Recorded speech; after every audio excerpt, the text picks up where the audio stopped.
Hi, I'm David Chow again. I'm doing another YouTube. It's on the same topic. It's Crazy Rich Asian, Singapore's miracle. Okay, it's gonna be interesting, though, for many of us.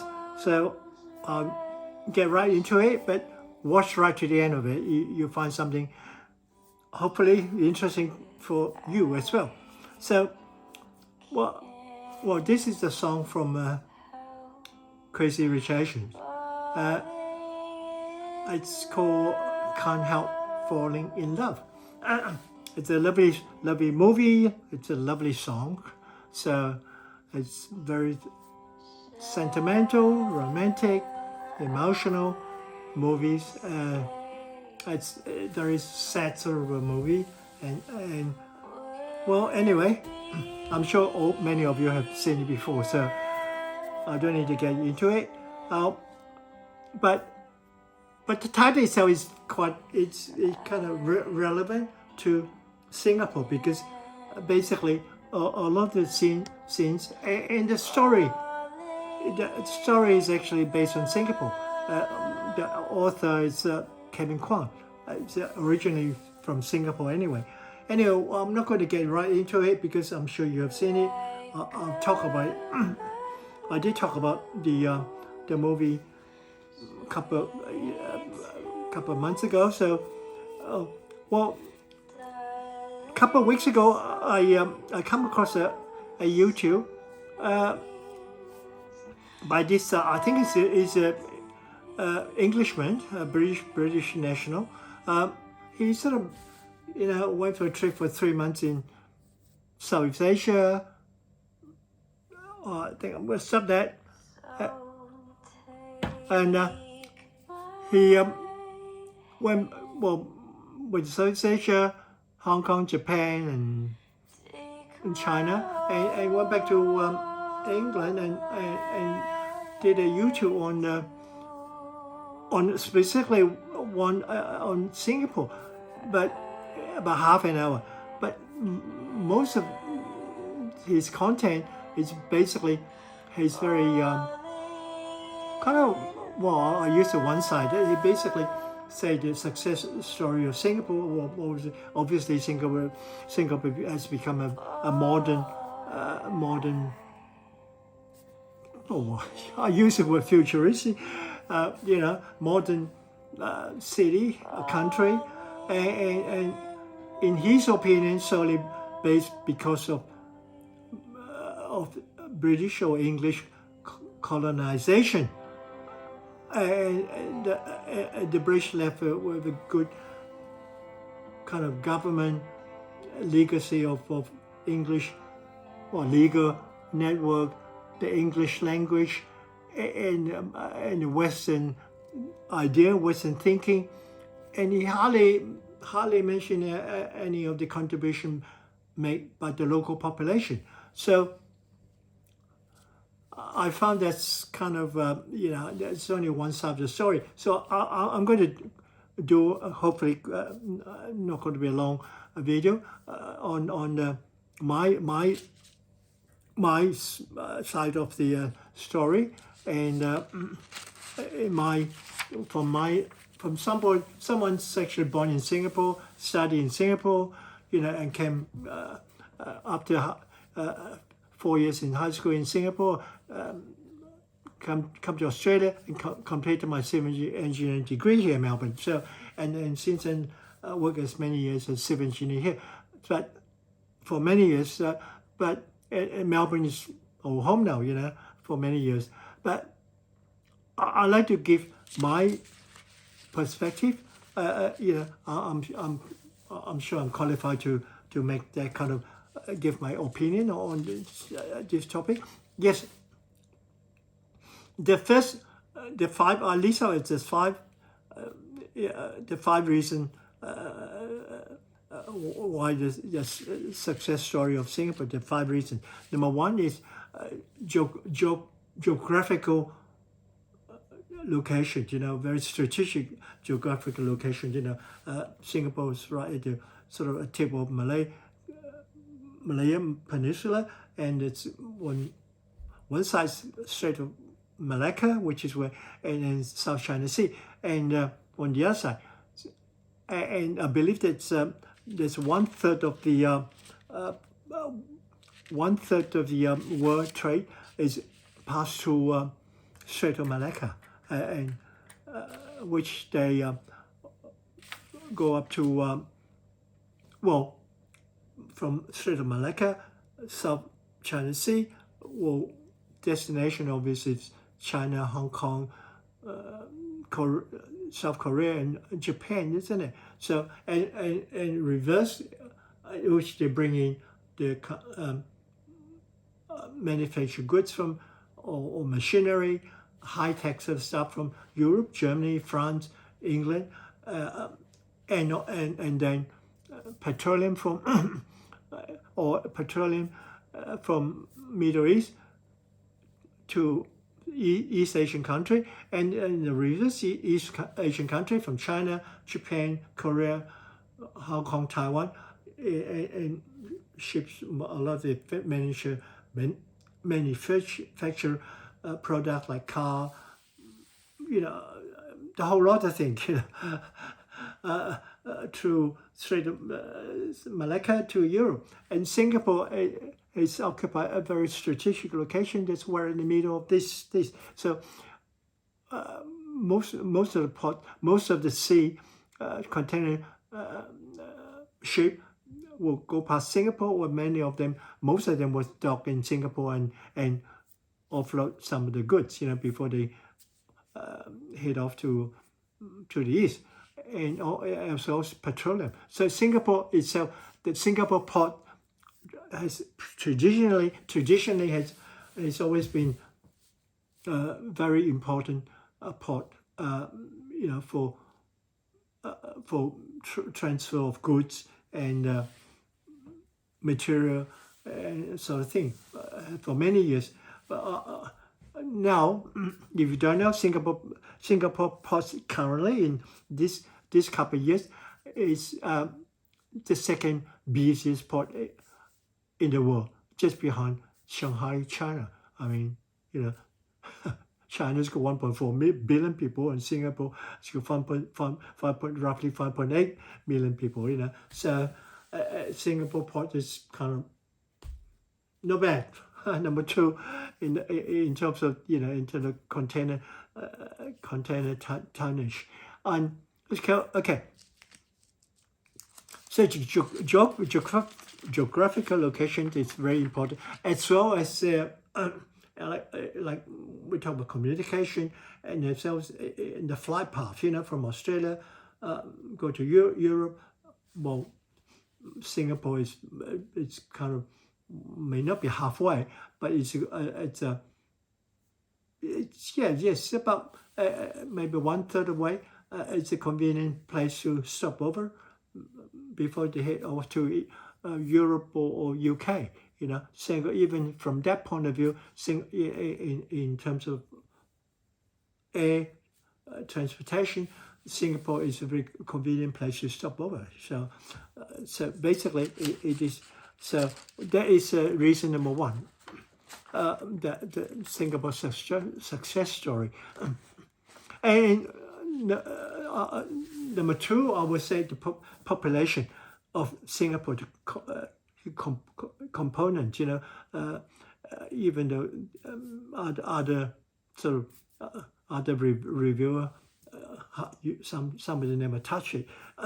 Well, Singapore as a country, it consists of the 5.8 million, I would say 5.8 million, close to 5.8 million of people, including the temporary resident, many of them are temporary workers, and also those newly arrived immigrants. So, of course, plus the local population. So it's out of there, 75%, about 3/4 of the population is ethnic Chinese, and most of the Chinese, I would say, historically, most of them come from Canton, Fujian, and Hainan Island. Excuse me, it's a bit thirsty.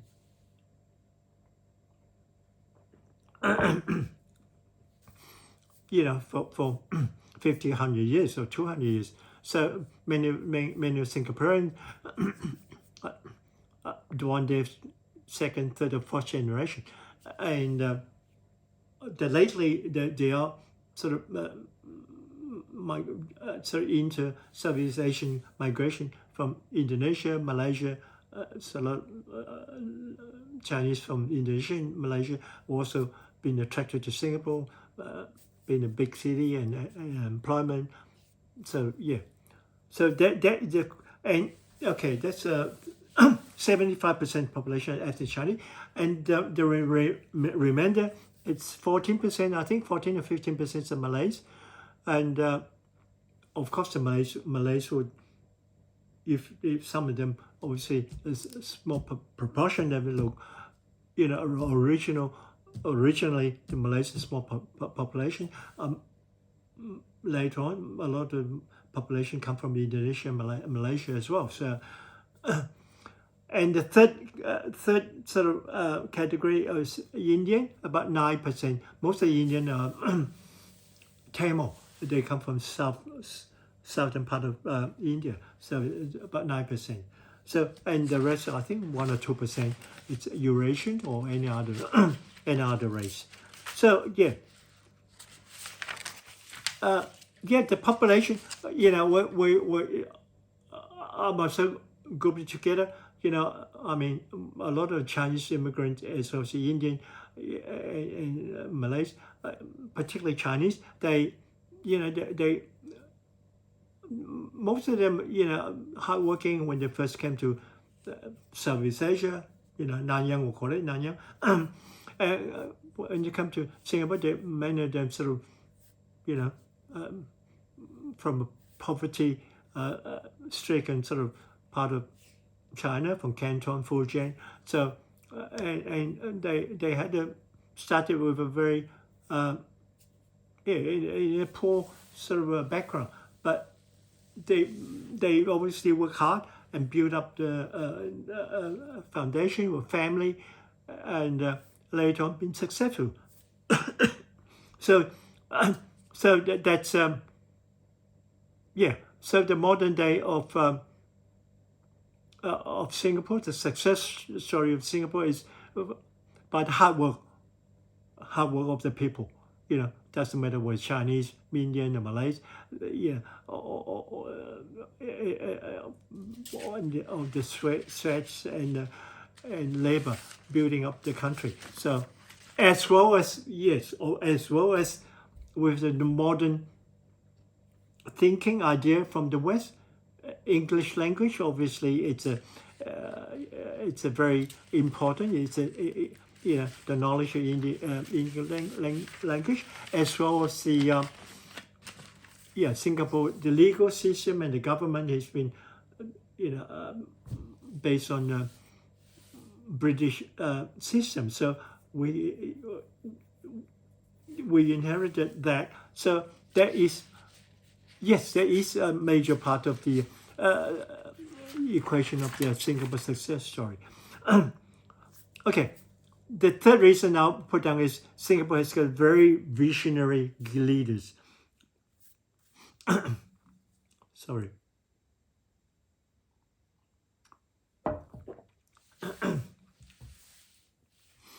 When Singapore gained its independence, I think there was from Malaysia, Singapore together from 1963 to 65.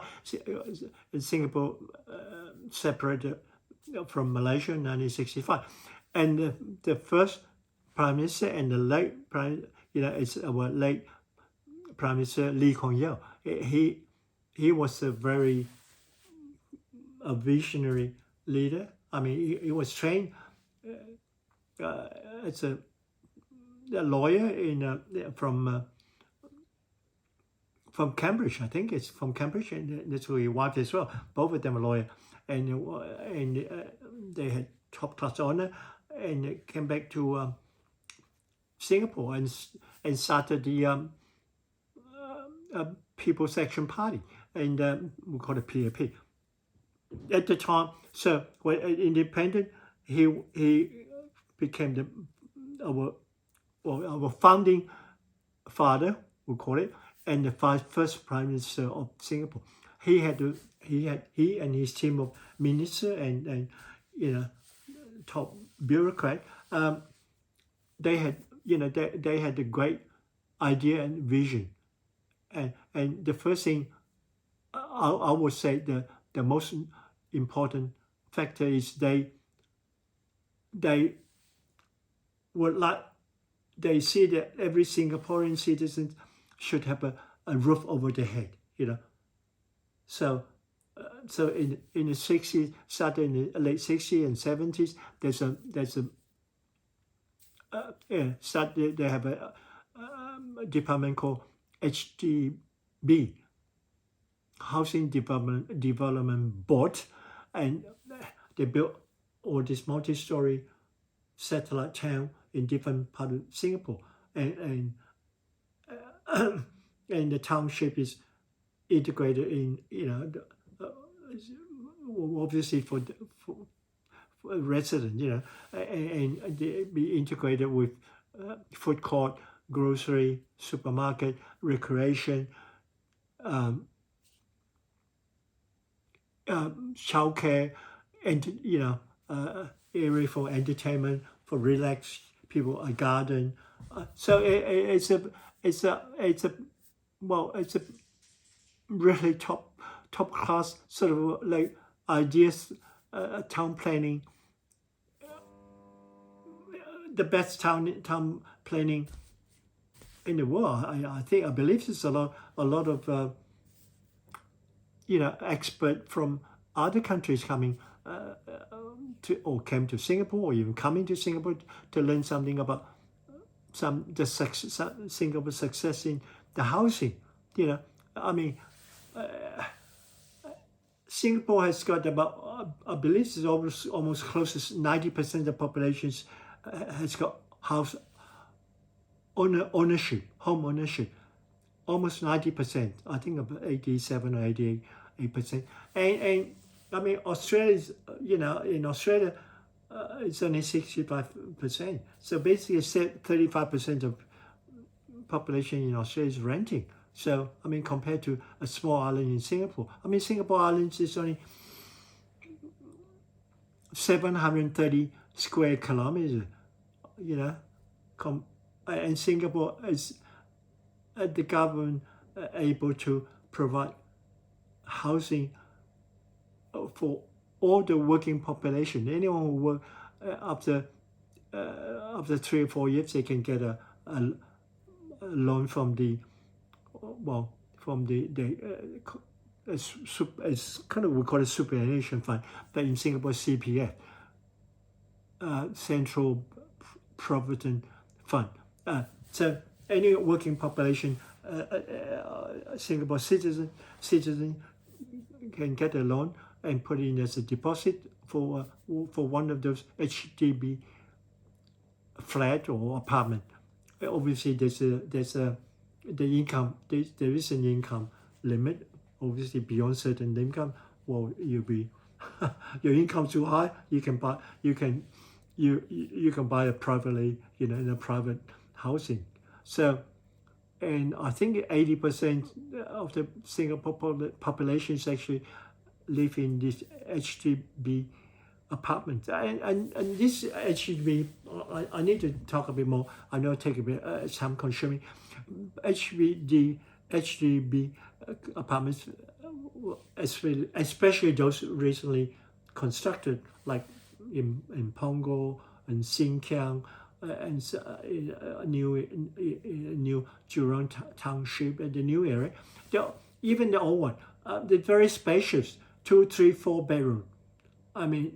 Especially like the latest one is in a very modern design.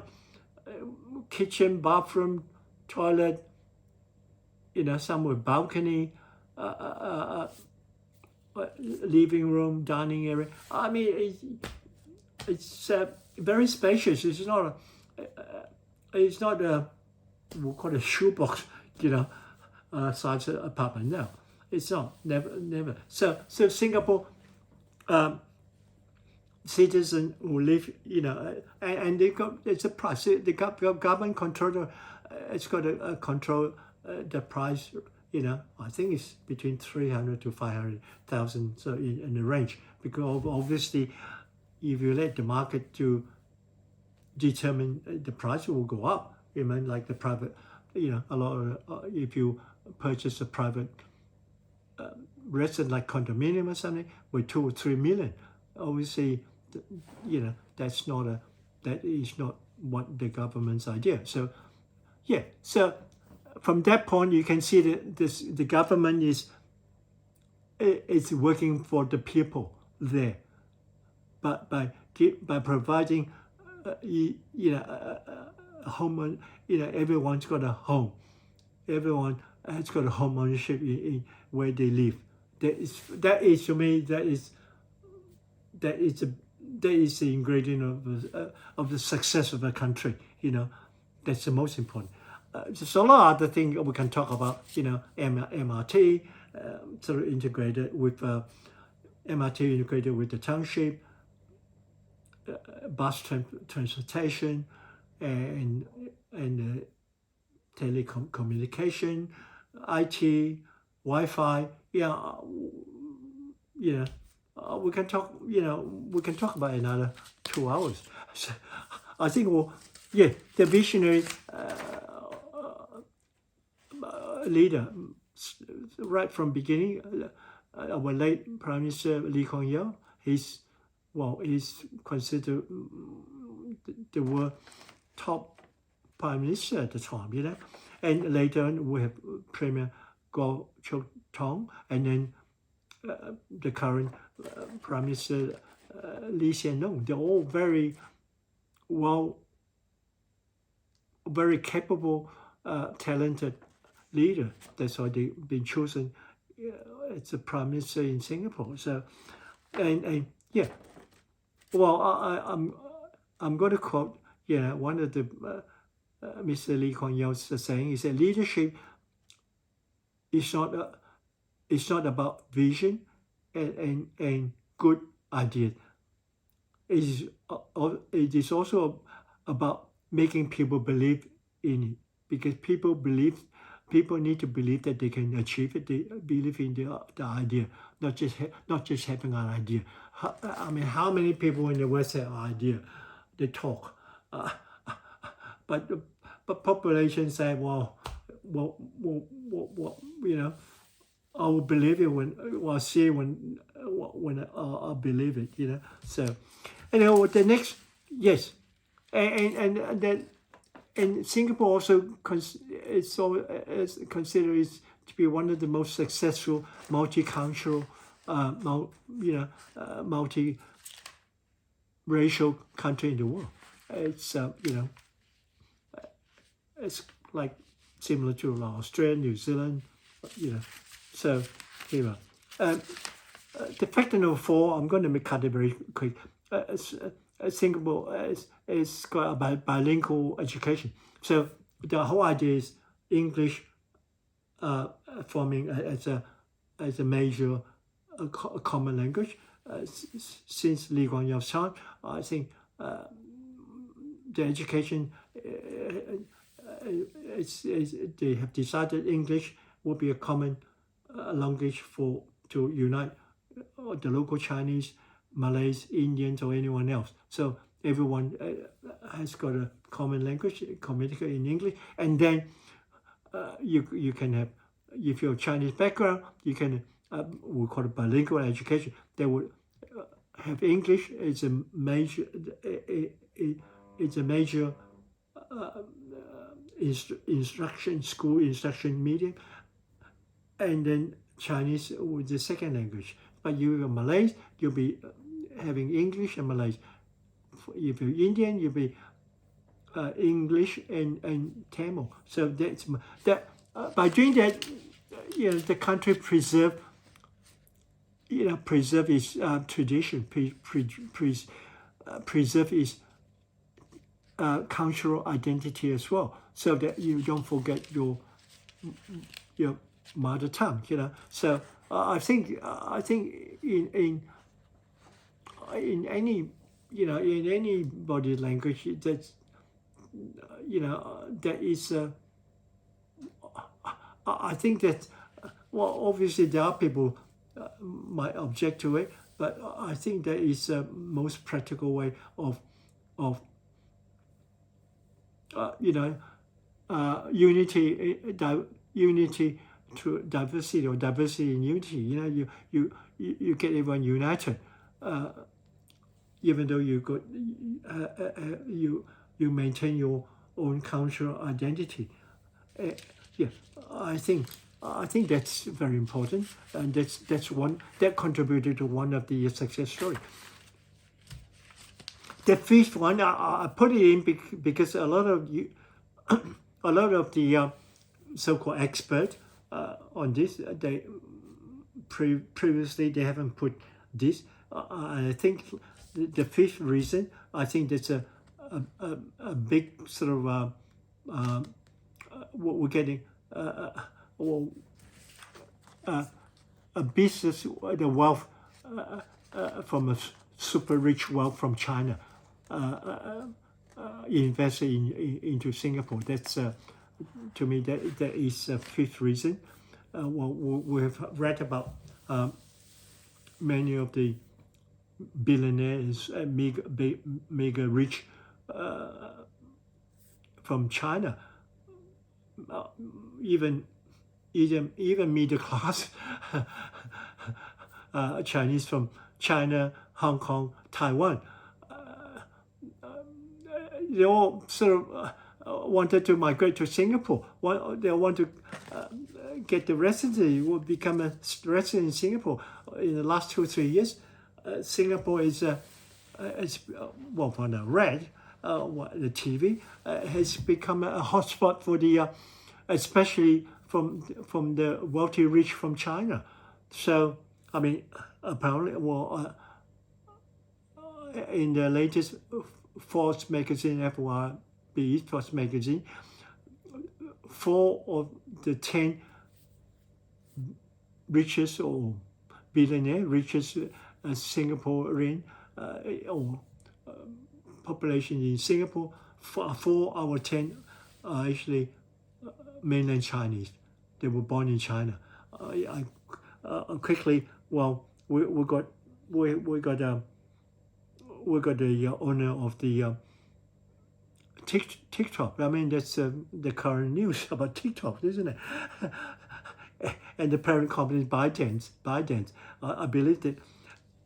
I think his name called Zhang Yiming. Anyway, he's made Singapore as the TikTok and headquarters, international quarter, and obviously he's also become a, well, if he's not citizen, he's got his PR, in Singapore. So TikTok and the ByteDance is actually has chosen Singapore as the international operation headquarters, and so is Alibaba. Jack Ma and his wife have purchased multi-million dollars resident in Singapore, and they have also set up. I think Alibaba has set up the overseas operation in Singapore, but the head office is still in Hangzhou in China, so they haven't changed. And we got Zhang Yong. I think he's the owner of Hadilao, the hot pot, Sichuan hot pot, and I think he's got a change of more than 1,500 Hadilao head restaurant all over the world. In fact, he is a citizen of Singapore. he's in one of the 4 Chinese, richest Chinese. And then you got Fu Shan. I think Liang Yijun. I think he's dealing with I believe he's dealing with manufacturing of vaccine for COVID-19. That's how he came at the right time. He was producing a vaccine for COVID-19 at the time. So he's also migrated to Singapore. So a lot of other expertise or well qualified individual from a lot of international firms sort of relocate from Hong Kong to Singapore, because they do, obviously they do not see Hong Kong as ideal place to for their operation. I don't get into the background of why the super rich from China wanted to move out of China, but Singapore obviously is an attractive place in a country. You want a lot of Chinese population, or we say most of the Chinese population, Singapore, they for the mega rich from China, they would find that they would have common language, able to communicate in Mandarin. They were no problem. They would prefer to go to a place where they can converse in Mandarin, and also they like the fact that the kids can study in English, and then from English, they of any language, they would definitely think that they like the idea that the English is since English is international language, and English is practically spoken by everyone in Singapore. So, and obviously the third reason is low tax. Singapore is good. I think it's 15 or 16%. Yeah, so obviously there's a lot of other benefits on, and so I believe there's 1,500 family has set up office in Singapore. I think Singapore given I think I can't remember exactly how much you have to invest.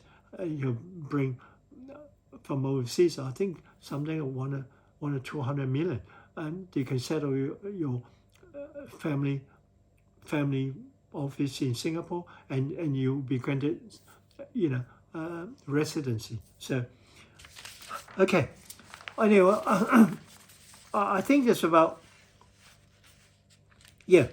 that's about what I'm talking about, because I don't want to take too long, because a lot of time. To summarize, I mean, Singapore has achievement. I mean, I need another 20 minutes, and very quickly, I mean, Singapore has got, one thing, Singapore is kind of developed. Well, we know that when Singapore gained its independence in 1965, Singapore basically was a poor third world country with low education, low literacy, high employment. When in the past, like 50, 60 years ago, to this year it's second high. It's got become a first world country. It's has got second highest living standard. I believe it's just behind, based on GDP per capita, okay, and just behind Luxembourg. But then Luxembourg is a small country in Europe. It's got 650,000 population. Singapore is about almost close to 6 million. So I believe what belongs Singapore would definitely be the number one position. So will have the highest living standard. So I don't know. This is something we can be proud of. But other what Singapore has achieved, other sort of number one and two position, like Singapore Airline, the Singapore Airport, Singapore Port. They're building a brand new port in Tuas, TUAS, in the western part. Brand new. 3 times the current size. And on the eastern end, we've got Singapore Airport. They're doing the fifth runway, I think. Yeah, I mean, the Singapore government, what makes the Singapore government, sorry,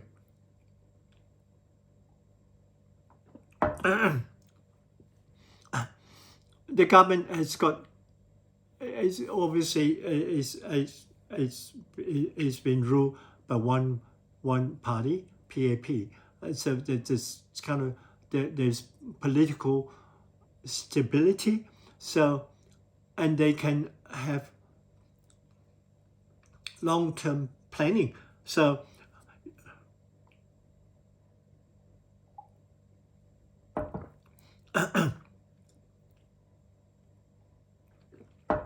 so they plan for something, not just 4 years until the next election. They plan something at 10, 20, 30, or 50 years, like the Singapore port, Singapore Airline, and all the they got vision. They always 1 or 10 steps in front, of everyone else. Obviously they learn a lot from the Western. A lot of top Singapore students study overseas, study in UK, Europe, America, in top uni, Oxford, Cambridge, Harvard, Yale, So they most of them come back to Singapore, and they will contribute to, they would find a good position in Singapore, and obviously contribute to their profession, what they study to advance Singapore society. So the Singapore, I mean, they're not looking at the kind of yesteryear's industry. They're looking at, well, I mean, I read that they're looking at, even the latest one is aerospace. I mean, Singapore Island, but the aerospace, one of the up and coming industry. Singapore government is aiming to be good at, and obviously the aircraft technology, obviously container port, and biomedicine, biochemistry, AI, obviously IT, automation. Yes, I mean, they're into that kind of industry that providing job for the local population. They're looking in the future. They're providing. They're making sure that the future industry is actually happening now or soon for the local population. Obviously, Singapore is a financial hub. Singapore, I think, the world top financial centers: New York, London, and third is Singapore, and fourth is Hong Kong. So it's just replaced Hong Kong. So Singapore is a financial center, and tourism. I mean, they're building up Singapore as a tourist hub. Obviously, like the latest one, the Taylor Swift, concert in Singapore. That is all a part of the tourist drive.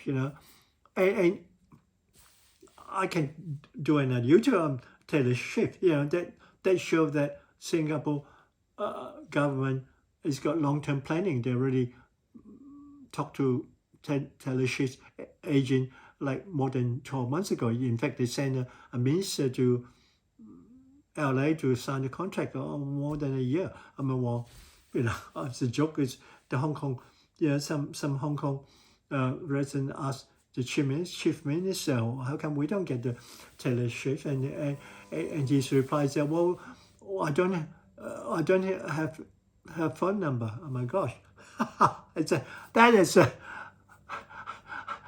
a laugh, isn't it? That's a bit of a joke. So no, I wasn't provided her phone number. Well, you think she might pick up the phone? even if you call. Anyway, that's just a joke. Anyway, this just show the Singapore planning. They're planning for the future. They're making a serious planning.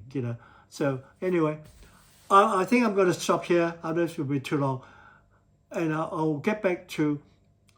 I'll call this Crazy Rich Asian series.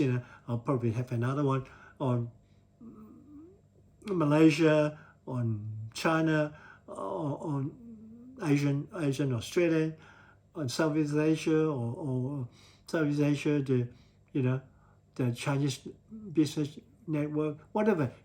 There'll be future, but I'll get to my main YouTube will be based on the building wealth. It doesn't matter where you're in Australia, America, Singapore, Malaysia, New Zealand. We'll make it more. How you build wealth through real estate, to purchasing. How you can actually, if you got a job, how you can accumulate properties every 5 or 6 years, each. So I'll do that. I think a lot of people will be interested how that can be achieved. Okay, good night.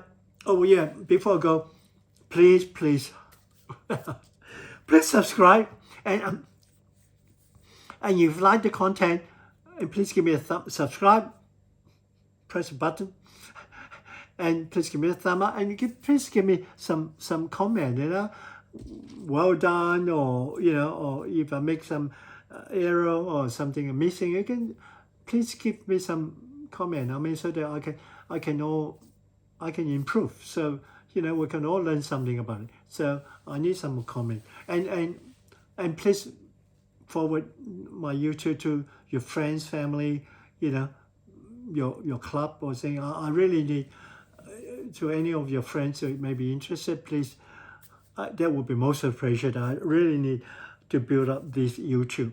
I'm very enthusiastic about, I'm passionate making this a success, this YouTube success, no matter how long it's going to take. So my heart is in there. I'm sort of, I'm kind of semi-retired, but this is, I can pass on my experience in my in engineering, in the real estate investment, my story, my life. I might even talk about how to adjust to Australian, if you're an international student, because I went through that.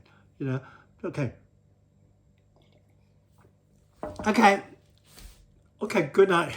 I want good night. I'll talk to you next time.